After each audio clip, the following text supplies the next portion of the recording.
सत्यम शिवम सुंदरम सच्चिदानंद स्वरूप सत श्री अकाल मूर्त परम पिता परमात्मा की परम प्रिय संतान, प्यारे भाइयों तथा बहनों,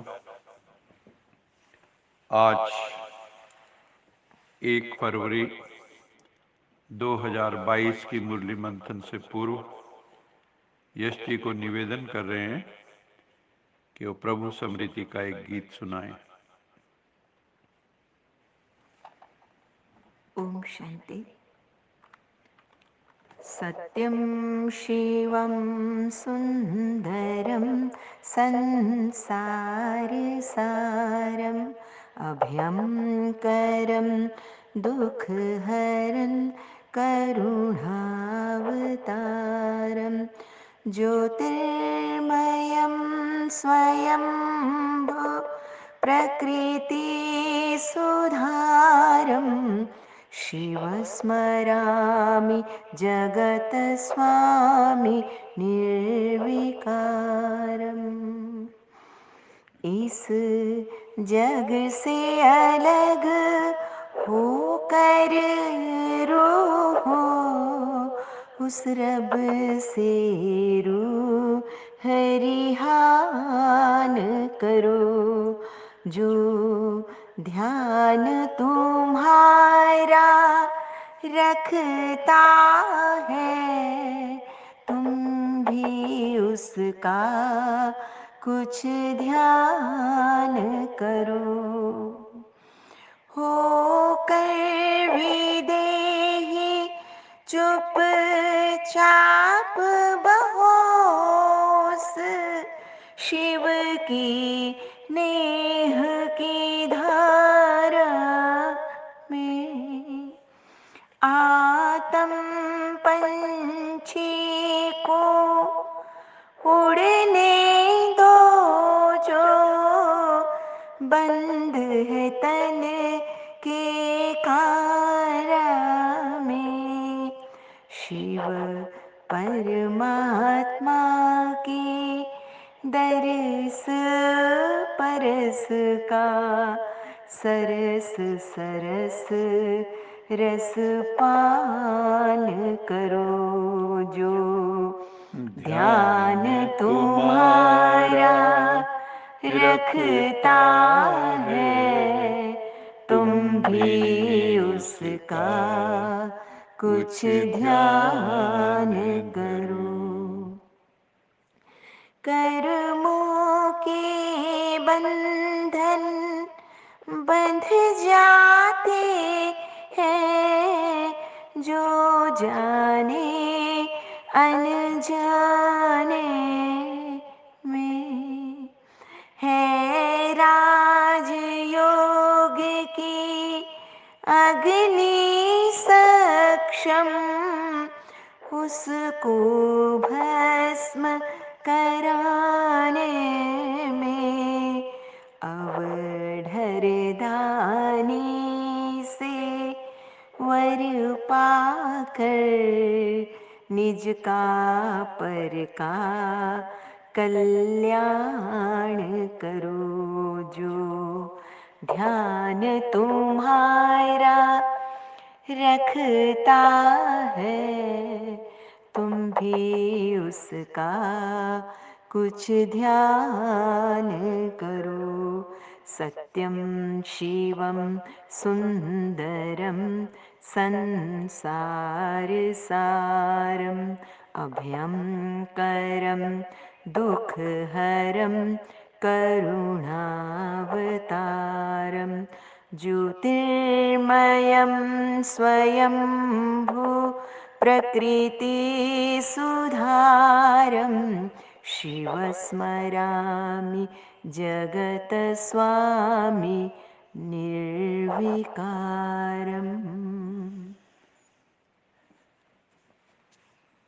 बहुत ही सुंदर गीत है। जो ध्यान तुम्हारा रखता है, तुम भी उसका कुछ ध्यान धरो। आज की मुरली का सार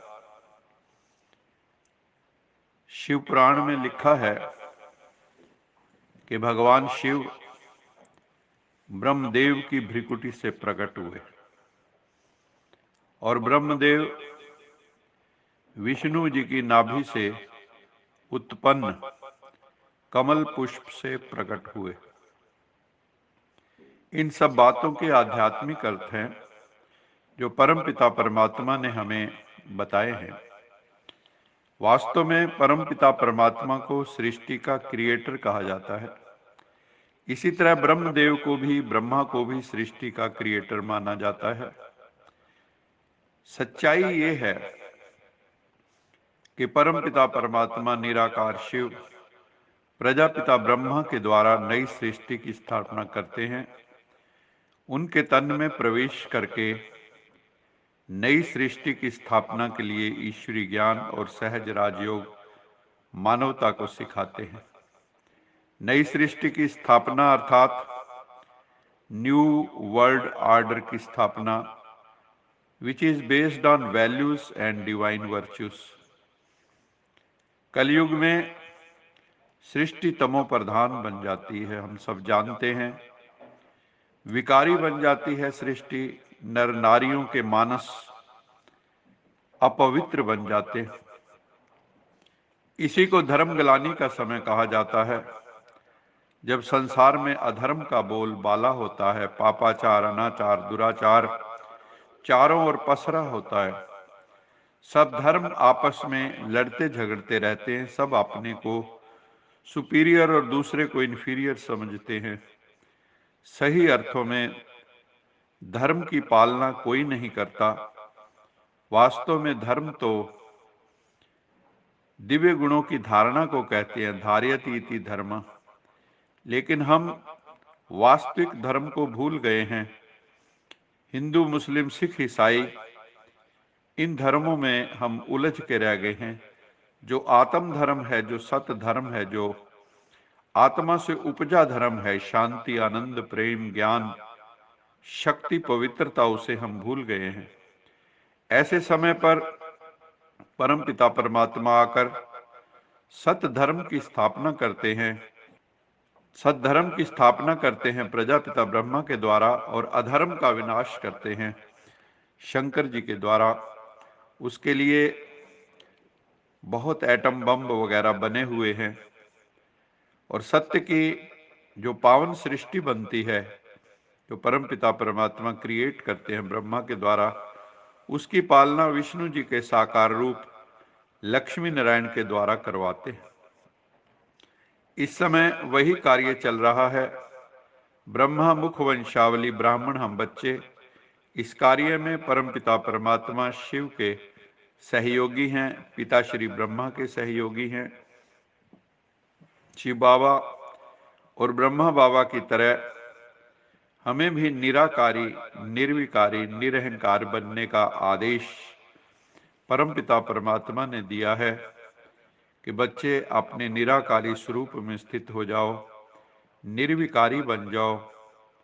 सब विकारों से मुक्त होना है, यही साधना है। और निरअहंकारी हो जाओ, कोई अहंकार न रहे, और निर्विकल्प हो जाओ, कोई विकल्प न रहे। चारों ओर आवाज का वायुमंडल हो, लेकिन आप एक सेकंड में फुल स्टॉप लगाकर व्यक्त भाव से परे हो जाओ, अव्यक्त भाव में चले जाओ, वाणी से परे चले जाओ।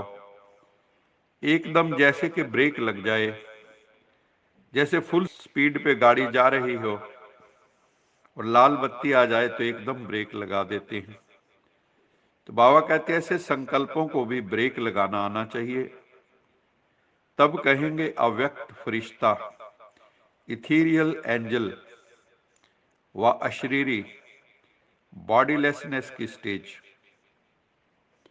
अभी इस समय इस अभ्यास की बहुत आवश्यकता है। देह होते देह से परे चले जाएं, विदेही अवस्था में, अशरीरी अवस्था में चले जाएं। उसका कारण है क्योंकि आगे चल के अचानक प्रकृति की आपदाएं आनी है, नेचुरल कैलेमिटीज बहुत होनी है। उस समय हमारी बुद्धि और कहाँ भी ना जाए, बस एक परम पिता परमात्मा में एस्टैब्लिश हो जाए। मैं और मेरा बाबा, तीसरा ना कोई। बुद्धि को हम जहां लगाने का अभ्यास करें वहीं लग जाए, अर्थात मन बुद्धि हमारे नियंत्रण में आ जाए। इसके लिए बाबा ने कहा 2 शक्तियों की आवश्यकता है।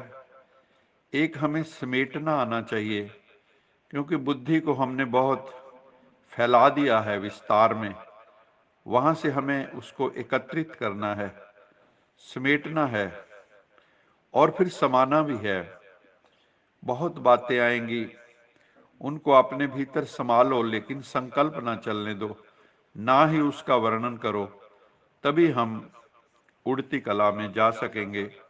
ये बहुत सूक्ष्म बात की है बाबा ने कि बच्चे अव्यक्त बनो, व्यक्त होते भी व्यक्त के भाव से परे चले जाओ, तभी जो अंत में परिस्थितियां आएंगी उनका हम सामना कर पाएंगे।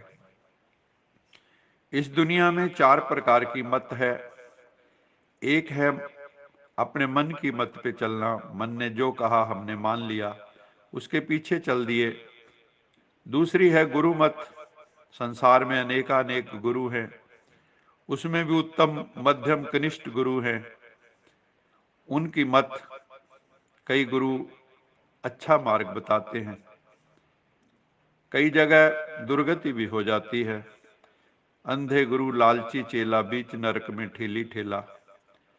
तीसरी है शास्त्र मत, जो ऋषि मुनियों ने बताई है, और सर्वश्रेष्ठ मत है भगवानुवाच श्रीमत। श्रीमत, उसकी याद में श्रीमद् भगवत गीता।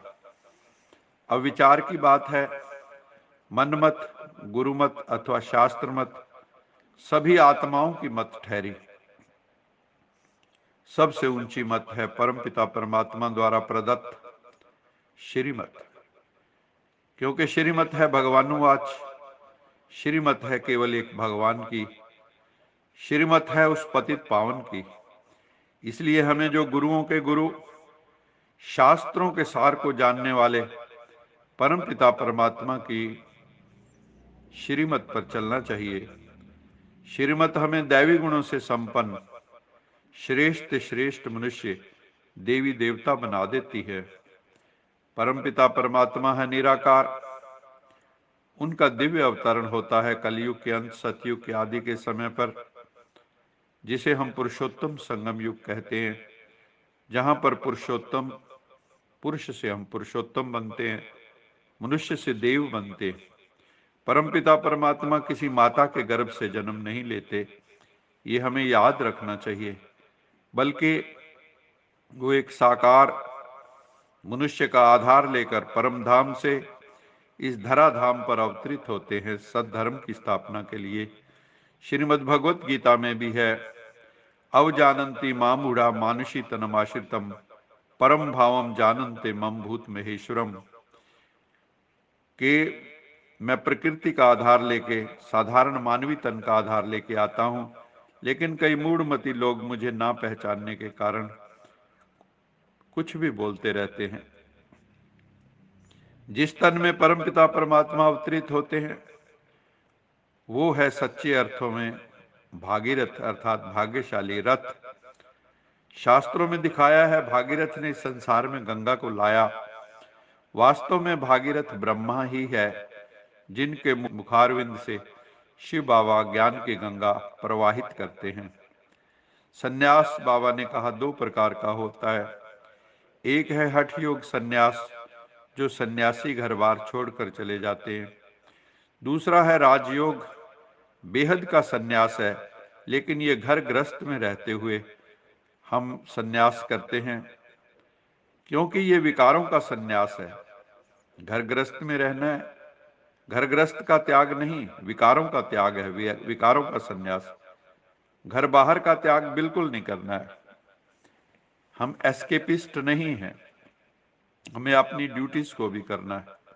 सन्यास भी भारत का ही धर्म है, जो शंकराचार्य द्वारा स्थापन किया गया। इसमें भी सन्यासी लोग ब्रह्मचर्य व्रत का पालन करते हैं, तो एक तरह से पवित्रता में भारत देश की मदद करते हैं। परंतु बाबा ने कहा, देवी देवताओं जितना पवित्र और कोई धर्म हो नहीं सकता, इसलिए साधु सन्यासी भी रामकृष्ण की पूजा करते हैं। दुनिया में सभी साधक मुक्ति, जीवन मुक्ति की कामना करते हैं। मुक्ति अथवा जीवन मुक्ति तभी मिलेगी यदि हम स्वयं को हर प्रकार के विकारों से मुक्त करेंगे। यदि हम जीते जी काम, क्रोध, लोभ, मोह, अहंकार आदि विकारों से ग्रस्त हैं अथवा त्रस्त हैं, तो मरने के बाद मुक्ति, जीवन मुक्ति नहीं मिलेगी। जो जीते जी कर्म बंधनों से, विषय विकारों के बंधनों से जकड़ा हुआ है, वो मरने के बाद मुक्त होगा, इसकी क्या गारंटी है। इसलिए परमपिता परमात्मा शिव बाबा कहते हैं कि बच्चे, जीते जी विषय विकारों की लेन देन बंद करो। ये विकारों का जो आपने बंधन बांध रखा है उसको कैंसल करो। मन से, विषय विकारों से दूर हो जाओ।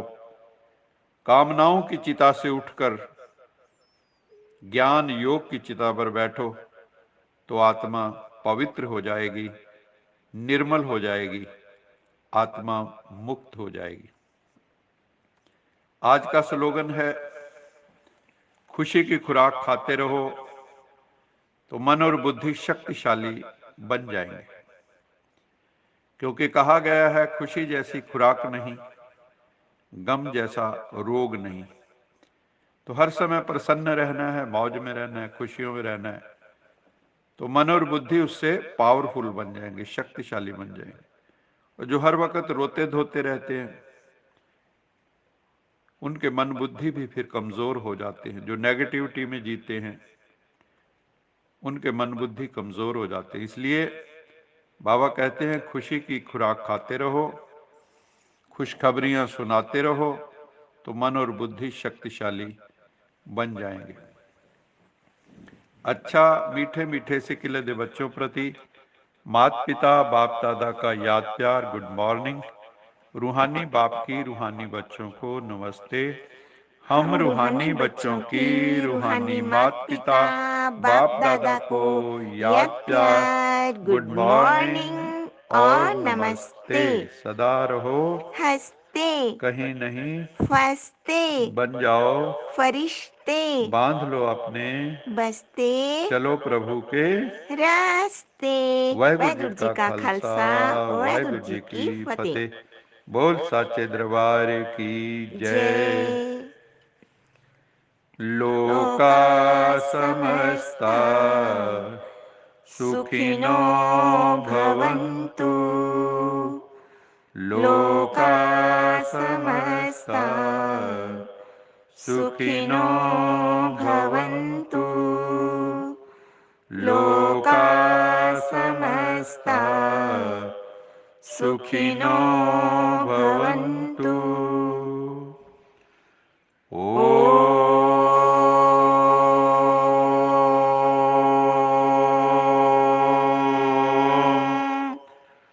शांति शांति शांति।